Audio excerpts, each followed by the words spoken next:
İddiaya göre dün akşam saatlerinde bir kadın poşet içinde getirdiği yeni doğmuş bebeğini çöp konteynerine atarak kaçtı.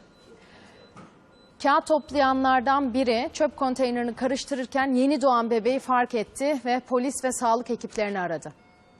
Olay yerine gelen sağlık ekipleri çocuğa ilk müdahaleyi burada yaptıktan sonra hemen Esenyurt Devlet Hastanesi'ne kaldırdı.